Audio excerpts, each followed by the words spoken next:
Bismillahirrahmanirrahim. Assalamualaikum warahmatullahi wabarakatuh.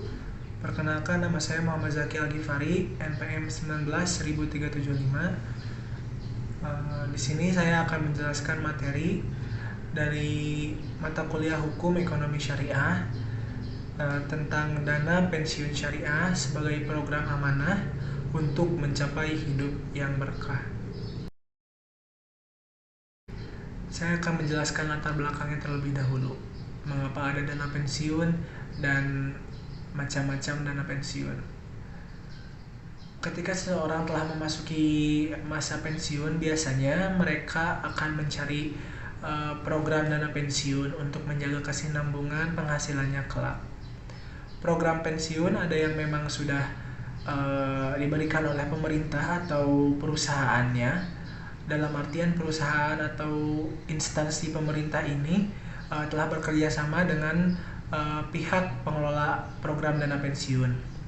Namun ada juga yang memang orangnya mendaftarkan dirinya dalam program pensiun tersebut. Dan program dana pensiun ini ternyata ada dua macam. Pertama, dana pensiun konvensional, dan yang kedua dana pensiun syariah.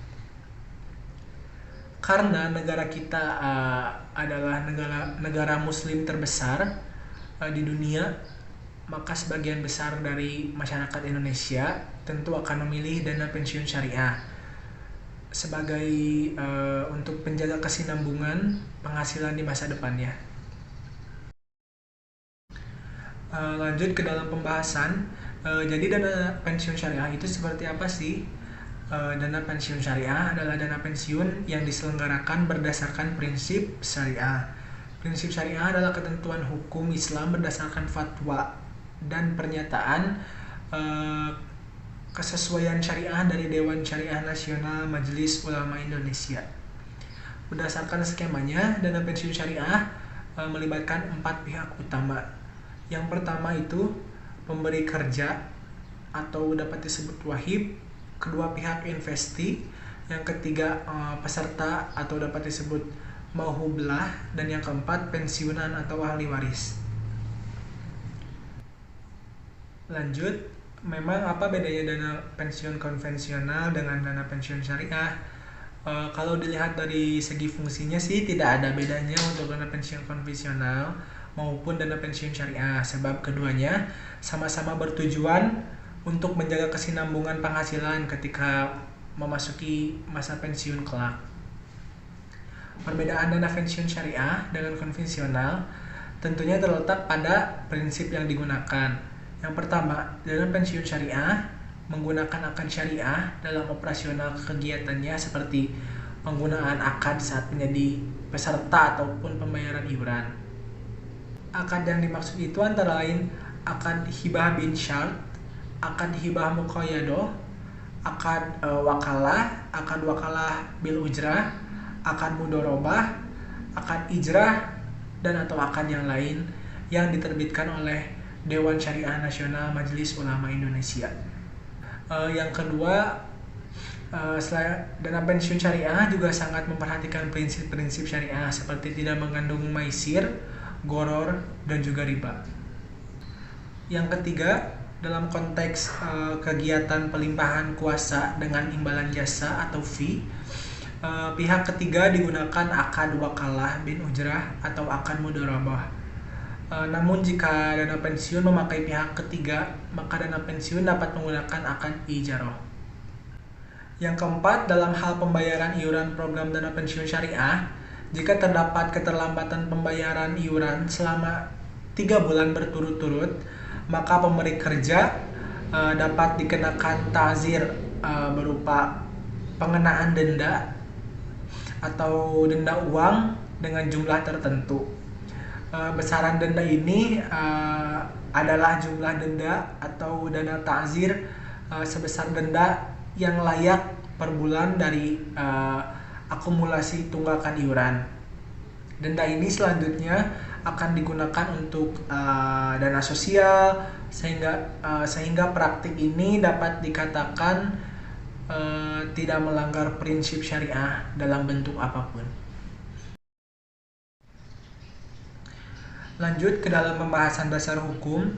Secara resmi, dana pensiun syariah baru beroperasi setelah OJK atau Otoritas Jasa Keuangan menerbitkan peraturan nomor 33 garis miring POJK titik 05 garis miring 2016 tentang penyelenggaraan program pensiun berdasarkan prinsip syariah pada akhir 2016.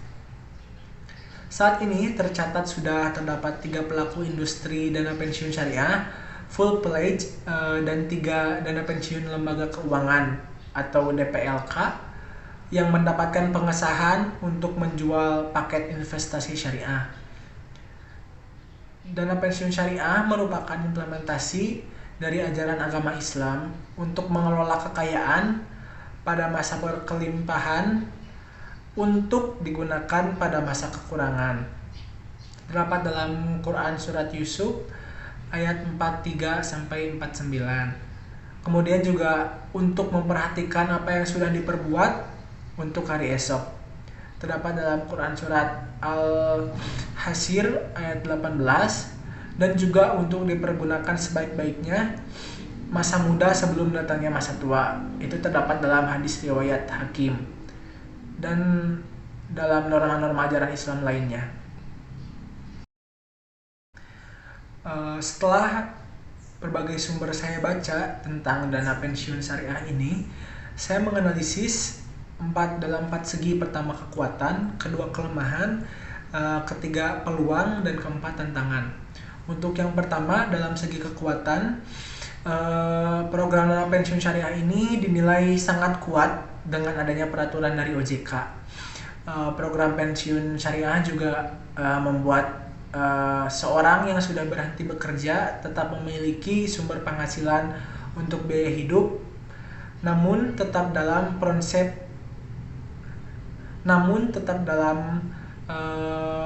prinsip syariah yang dianut.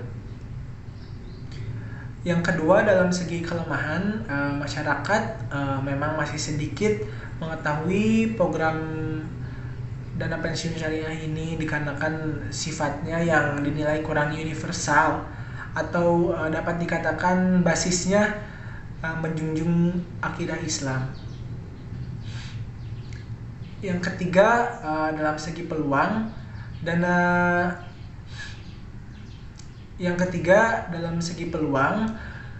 program ini cenderung memiliki peluang yang sangat besar mengingat masyarakat Indonesia mayoritas.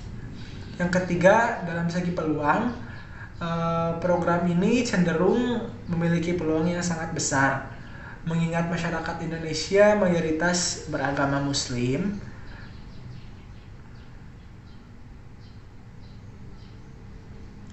Yang ketiga, dalam segi peluang, program ini cenderung memiliki peluang yang sangat besar mengingat masyarakat Indonesia mayoritas beragama Islam, yang mana memungkinkan mereka mengikuti program ini karena sesuai akidah ajaran agamanya. Dan yang terakhir adalah dalam segi tantangan, program ini memang ketenarannya masih jauh di bawah program dana pensiun konvensional.